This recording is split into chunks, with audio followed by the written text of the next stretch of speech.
Welcome to the Insights Podcast, delivering more than just the news. We deep dive into forces moving Ukraine from the unique vantage point of our on-the-ground researchers. We uncover what's happening behind the headlines through strategic analysis, exclusive research, and insider perspective. Whether you're navigating Ukraine's evolving political landscape or seeking new opportunities, we're here to help you stay ahead. Let's get started. Welcome to this episode of the Kyiv Insights podcast. Today, from a detached working place in Brussels, where we're visiting MEP Markéta Gregorová. Thank you for providing us with this place or with this studio and for accepting the invite to this podcast. Thank you for accepting my invitation to Brussels because I couldn't come to Kiev yet. But of course, I do hope that we will meet there also at one point. And since we are in the European Parliament, I would propose to start the conversation by maybe inquiring about some of your perspectives or insights on how EU utilizes its instruments in countering foreign meddling, interference, and disinformation or propaganda campaigns.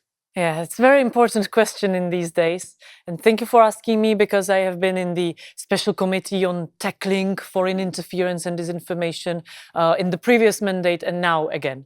And I will maybe start with the fact that a couple of weeks ago, maybe 2 weeks ago, on this special committee, we had a hearing with Commissioner McGrath, who is supposed to be responsible for the so-called Democracy Shield. Democracy Shield is not and legislation, unfortunately, which I will come back to it. Why am I a critic of that? But it's a set of financial tools, of ways to tackle disinformation, of creating an environment of community building, and of course, fact-checking, etc. And of course, I don't think that's unimportant. I do think that there are certain tools, mechanisms under the European External Action Service or under the European Digital Media Observatory that the Democracy Shield will be able to utilize. But, I already mentioned it. I am very unhappy that this commission, again, is not proposing any legislation because we certainly need it. And it does not even have to be, let's say, very controversial or difficult. And let me also pause here before I jump into that, saying that Commissioner McGrath had a hearing where he spoke in summary for also with our questions at around 25 minutes. For like 10 minutes, he spent only, explaining that Democracy Shield is absolutely not a censorship and absolutely not impeding our freedom of speech. And I think that's ridiculous because we are here to talk about fighting disinformation, not apologizing to disinformators that we are going to do something about it. So that was already explaining a lot why this commission and why a lot of politicians are not doing anything. And so what I think should be done, which legislation we should have. First, we should build on the Digital Services Act.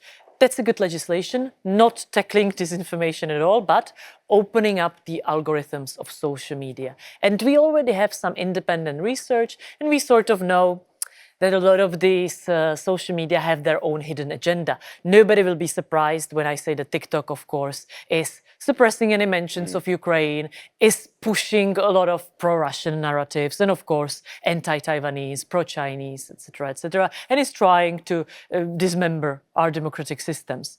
But we also see that, with Elon Musk and others like that standing on the inauguration of certain Donald Trump, that they have also their own agenda, and we need them to open up their algorithms. That's what TSA will do, and on that we can then build our resilience, because through this transparency, which is not impeding any freedom of speech, it's complete opposite, giving you more power. You can do then certain steps like safe design, which is like giving you the power to you over what you see, not based on algorithmic relevancy, but maybe based on latest edition. I remember I'm an internet fossil. So I remember that's what Facebook used to look like. And the second part, and it will be my last point on this, but I think it's very important, what the EU can do is to make also transparent or force transparency on financial flows, especially into media. We've seen it now in Czech Republic. I think Kyiv Insights, or you specifically, had a discussion with Wojciech Bohacz from VoxPod about their investigation, where they uncovered how many of disinformation websites, media, so-called media, are being sponsored, financed to produce hundreds and thousands of articles per month, more than actually standard democratic media site produces together in a month, which is crazy. And they are usually not doing it for ideological purposes, not the proxies in the countries. Russians, of course, do, but for the money from advertisement that they receive from the Russian proxies, etc. And if we stop by making it transparent, these financial flows and maybe sanctioning them, again, we are not impeding on freedom of speech, and we are stopping these scammers of doing this kind of scam on our democracies. We just need the political will. Which brings me to a follow-up question. So we have seen over the last 10 years, and this is not just strictly with propaganda, but also with the evolution or exponential growth of digital possibilities, that disinformation and information campaigns relatively quickly can adapt and develop into be more sinister and effective. And unfortunately, European Union sometimes has a reputation of being sort of rigid. And to fight this disinformation, you need to be very flexible. Is there a strategy the European is exploring in the near future or already participating on?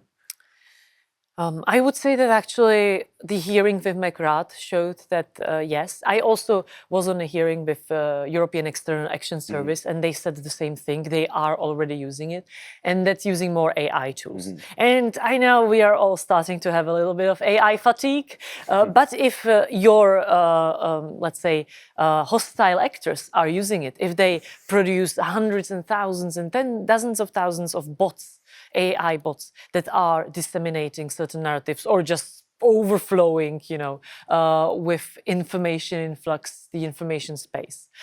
If you have AI tools automatically translating the, Russian texts, also automatically written by AI, into all the languages of EU member states, and then spreading them. It's all automatized, very fast. And yes, you can't be rigid in that environment. So I was very happy to hear that they are using tools to detect, to track, and to potentially counter all of these AI tools that already Russia or China, of course, and others are using. Especially the EAS, I think is quite advanced in this. What I had to say to them in the hearing, though, is that detection does not really equal prevention, and also that the fact that they detected it, the network, of disinformators, that's really nice. But what did the EU or member states then do with the network? Did you sanction them? Did you somehow disband them? If you just know about them, great first step. But then we have to have tools. And in this regard, I'm afraid, yes, EU is still quite rigid. And that's exactly what I spoke in my first point about the no upcoming legislation, no plans to actually, with concrete tools, stop this. Of course, to some extent, we already have the tools. We can sanction, I guess, disinformation networks. But why are we not using that? And I guess I'm stopping on political will again. Yeah, so I am a politician, so I'm also, baffled by this inactivity, because I feel like we have the tools. And is there, or how would you evaluate the level of cooperation between Ukraine and European Union in the information field, let's say? Because obviously Ukraine, due to having such a vast experience with Russian aggression and essentially being a playground for Russian propaganda in a certain way, they obviously have a well-built resilience and a strategy that we can all benefit, and especially with Ukraine being a future member of the European Parliament. Yeah. Well, you said it. We can absolutely benefit from it and from each other, actually, although I do believe that we can benefit from Ukraine much more in this regard. There is a joint task force, especially for the detection of the networks, as I already mentioned, which is very important because of course, there are even individual proxies in various countries. We have random checks or random, even Ukrainians, collaborators spreading something. But in the end, there are always overarching networks that, as I said, are mass producing certain narratives, certain news, and then it's just being, translated by Deeply or other AI tools, etc. And when we can monitor this together with Ukraine, who is, of course, the playground for Russia and the testing ground for a lot of narratives and for a lot of disinformation, then of course we know first, and we know about the networks the most. So I'm very happy that this joint task force exists. It includes like joint monitoring of disinformation, also sharing best practices, and as I said, sharing intel on these networks. Of course, then then what needs to come is the disbanding of the networks, and sometimes we succeed together with our Ukrainian colleagues. But as I already mentioned, the EU still lacks a little bit of proactivity, I would say. And I know we've mentioned it briefly. You spoke about Taiwan, and I know that it's Taiwan is on your agenda quite often. And we do. I think there's this common understanding that Ukraine and Taiwan are very in comparable situations to Ukraine-Russia relation and Taiwan-China relation. And we know that China and Russia cooperate together in their war against democracy.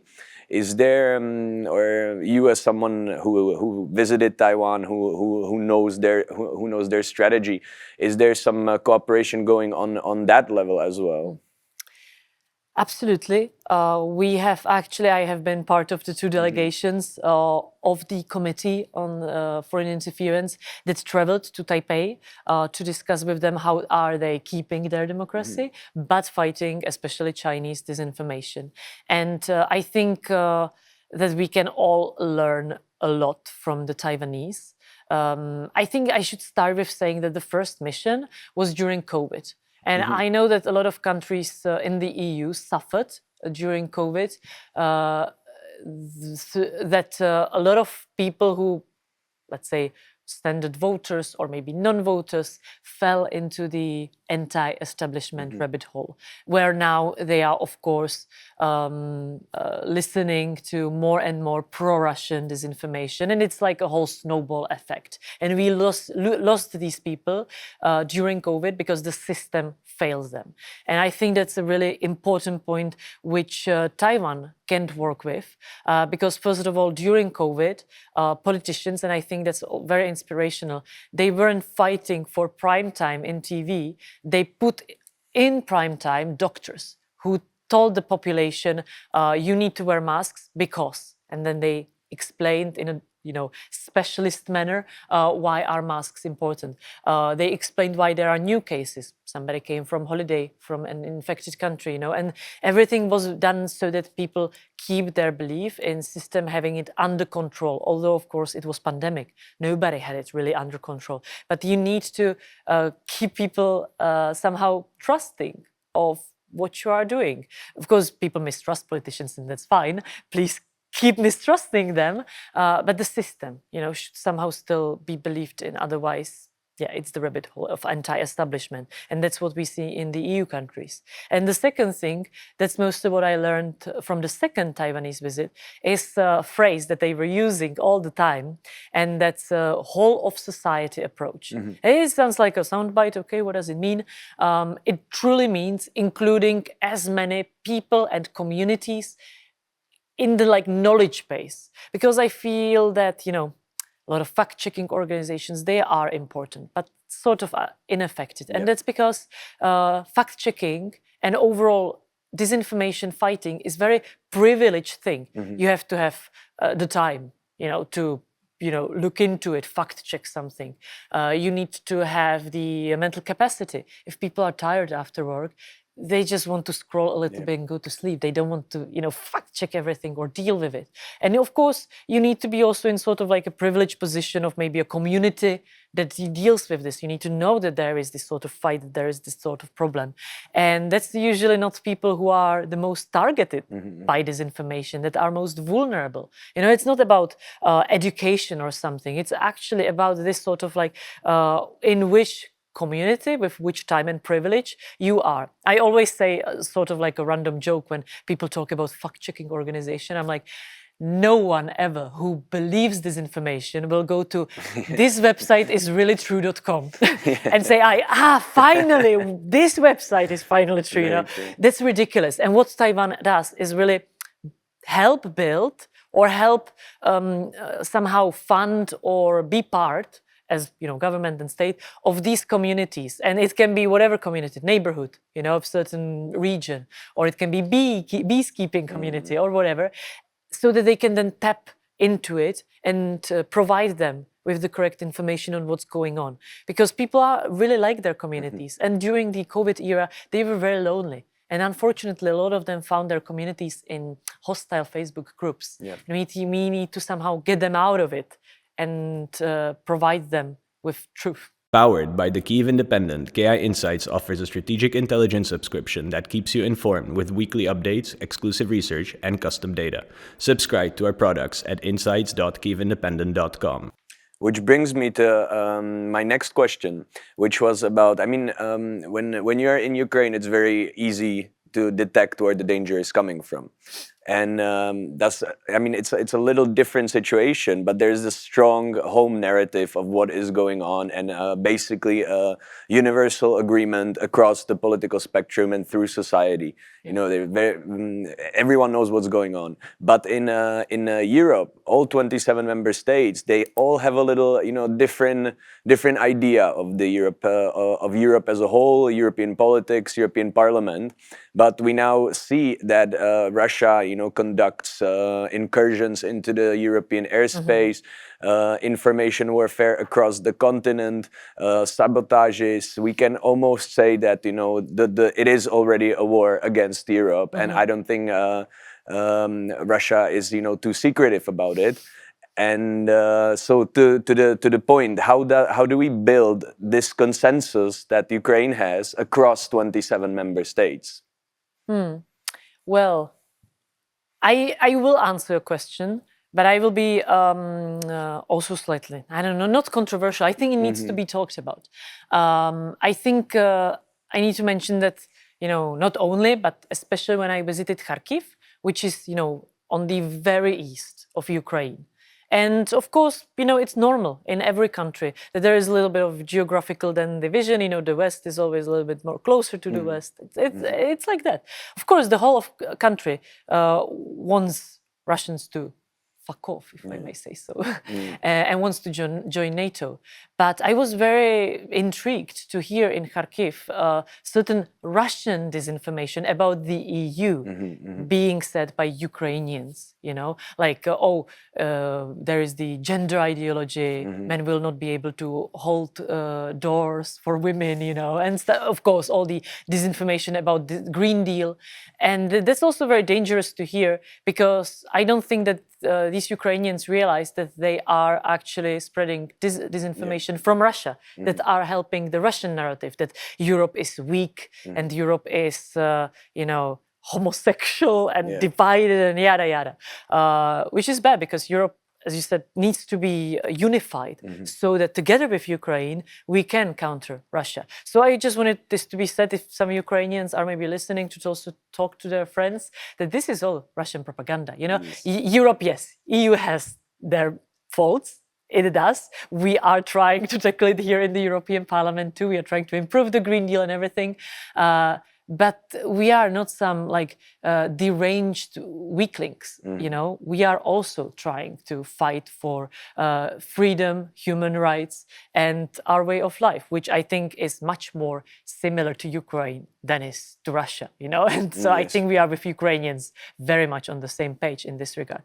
But you ask about how to somehow spread this, and I will have a second controversial thought, then I will stop talking. I know, a very long answer, but it needs to be said.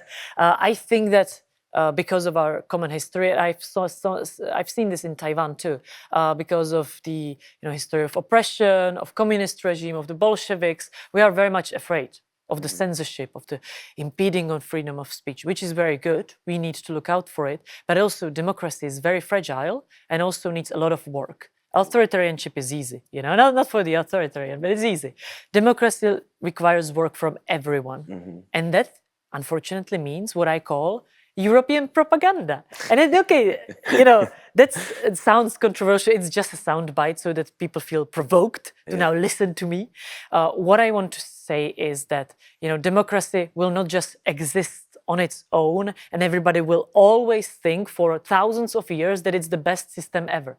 No, people will get comfortable. People might get lazy a little bit in the democracy and forget that it's a work. We all need to work on democracy to keep it. And if they get lazy, and of course, if then the good people who are not lazy will be afraid to say, oh, but democracy is actually good, because they will be afraid of being marked as a propagandist of democracy or whatnot, which is already happening. We are seeing it in media all the time. Of course, usually from the pro-Russian sides. If McGrath comes to hearing and is afraid to say we are fighting disinformators, not to offend disinformators, then we have a big problem as a democracy. So that's why I say Europe needs propaganda.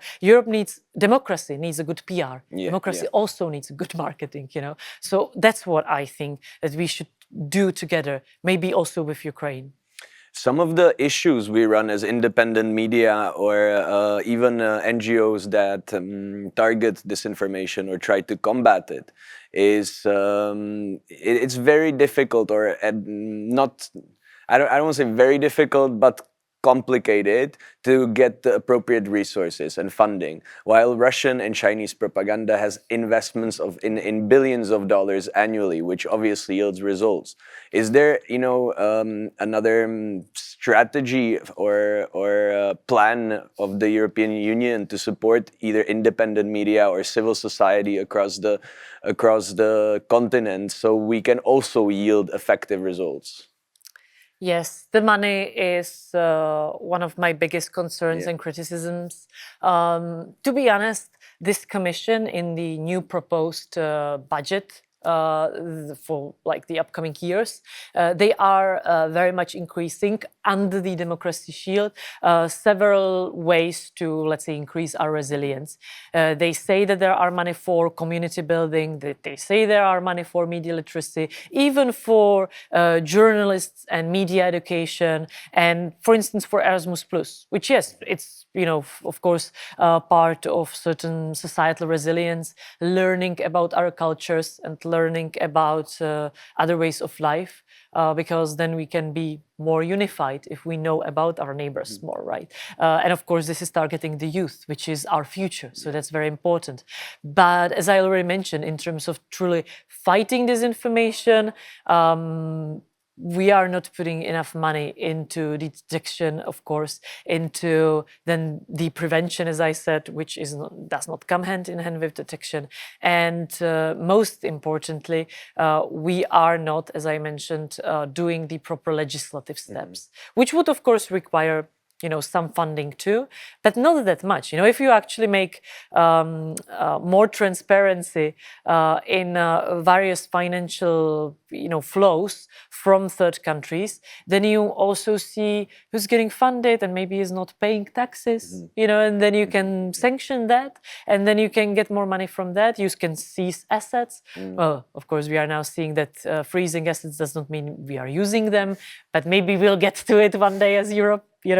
But you can then actually financially even support your fight if you do the proper steps.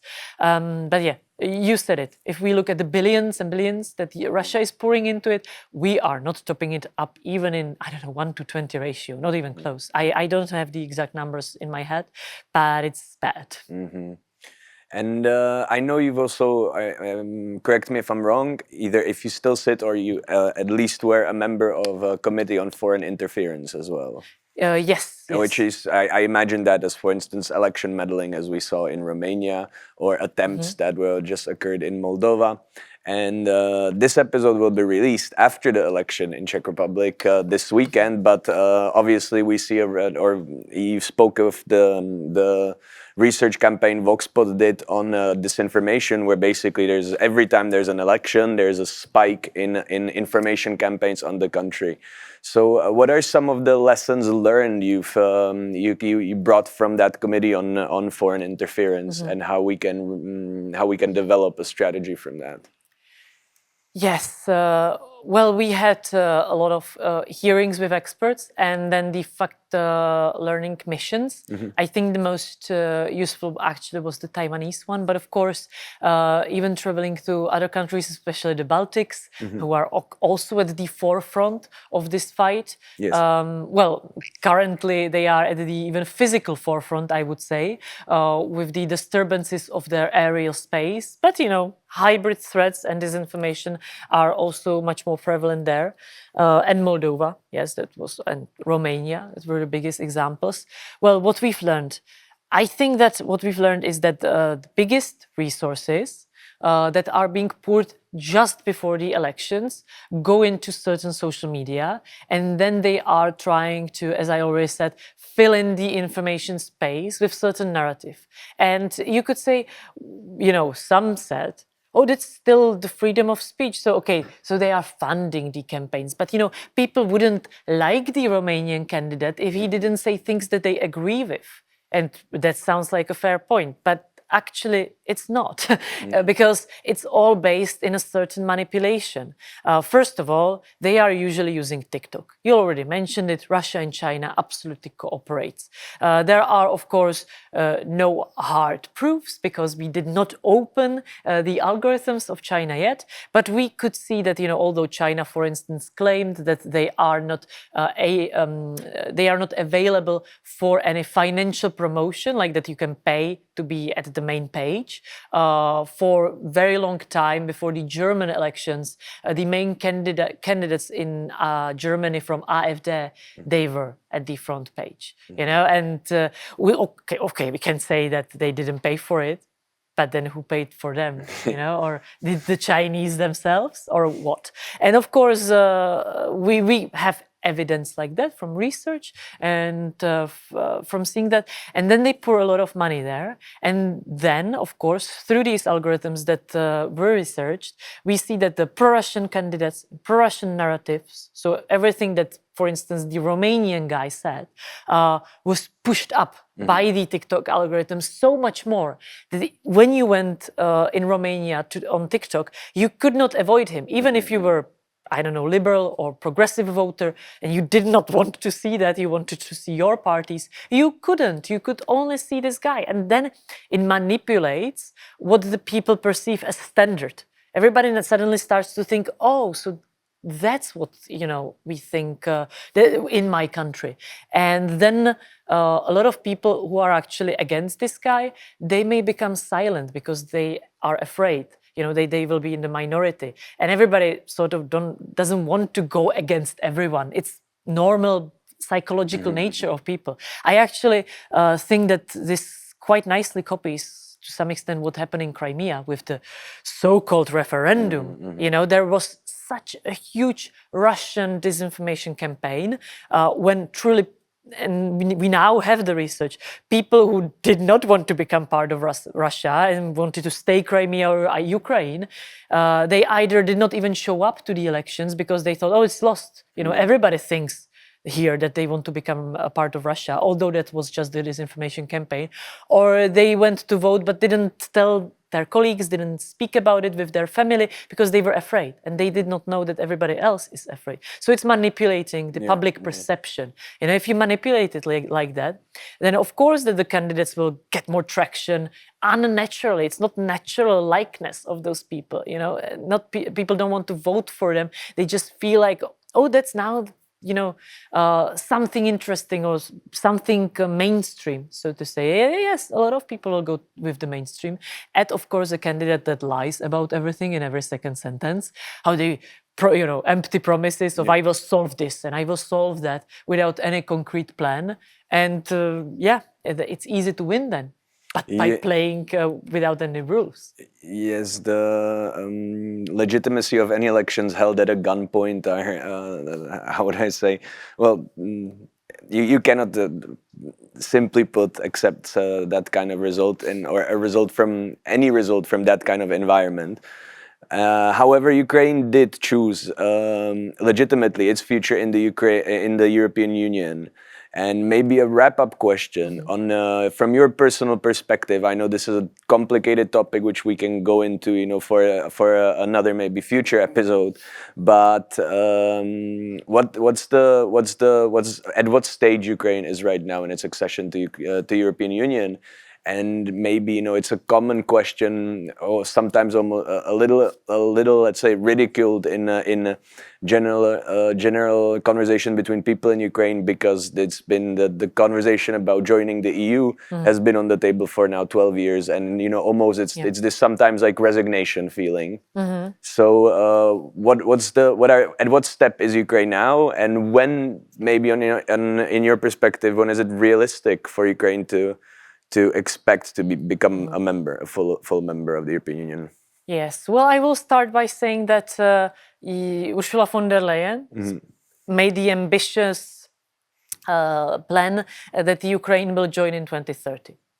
Honestly, I say it's ambitious, but I also think it's completely plausible that it will happen, because actually Ukraine is stepping up its game. It's really progressing with all the various, European acquis reforms very swiftly.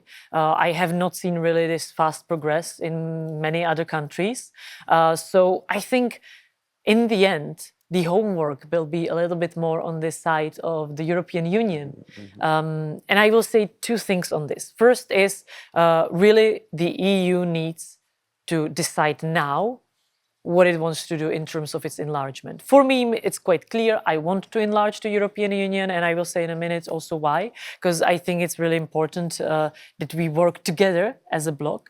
But unfortunately, we've seen it even on the case of North Macedonia, which fulfilled all the Copenhagen criteria of accession, fulfilled all the reforms, and were still not accepted because, of course, Council is a black box, but we probably know veto of France and Luxembourg, and maybe some others. So I think that France, especially, and others, need to now say what they want. Do they want the European political community and not want to enlarge? Well, they should say it now, because we can't make empty promises to these countries, to Ukraine, to Moldova, and of course to the Balkans. Because then, very naturally, when the time comes, being it 2027, 2030, it should be decided on the side of the EU, and it's decided no. Of course, the people will be frustrated. I will be frustrated on behalf of Ukrainians, but Ukrainians will be even more frustrated. And we can't allow that, because, then we will have a nation torn by several years' war, frustrated at the European Union. Do we really want that? No, I don't think so. And now for the argument of the enlargement as a whole, I just want to mention, also because I mentioned the thing with, the eastern part of Ukraine, maybe being more prone to joining NATO, and maybe not that much the, gender-controlled EU. I do think that it's very important that we speak about this as a whole package, and it should be a whole package. I think that after, hundreds of years of wars in the European continent, not only UN, but not only NATO, were the ones that stopped the wars. It was also the joint approach with the EU, or, of course, European space, that helped to really set peaceful times. Because NATO, that's about deterrence. That's about saying we are together. If we attack us, we protect ourselves together. Deterrence is very important for peace. But then, that it does not happen. Of course, the deterrence currently lies in the EU, within France mostly, because there is no clear deterrence, and within Europe also with Britain, because there is also nuclear weapons. But what about the other countries? We see that Spain, for instance, is not really spending a lot of money. For instance, on the NATO and on its defense. Will then Poland have to defend Spain? And I think that it's important that European Union is also considered a peace-building piece, because being joined and cooperating on the economy level, but also on the values level, it then becomes, your common project to also protect each other together, because attack on one is truly then attack on everyone, everyone's values. And I think we see it, and especially us in Czechia, but even other, eastern part countries, we feel it. Every attack on Ukraine, we feel it as attack of Russians on us too. And I think within the EU, more than within NATO, even other countries can start feeling like that, that Russia is attacking our values by attacking Ukraine. So that's why we also need Ukraine here in the EU, so that we can protect each other together more. So yeah. And I hope that it happens on 2030. I will be checking with Ursula. Markéta, thank you so much for the conversation, and thank you so much one more time for providing us with this studio in the European Parliament. And next time you're in Kyiv, we in Kyiv Independent will make sure to return the favor and host you in our studio there. Thank you very much, and I do hope that I will come back to Kyiv very soon and be in your bunker. We are also, actually in sort of a bunker here. So yeah, thank you, and Slava Ukraini. Heroям slava.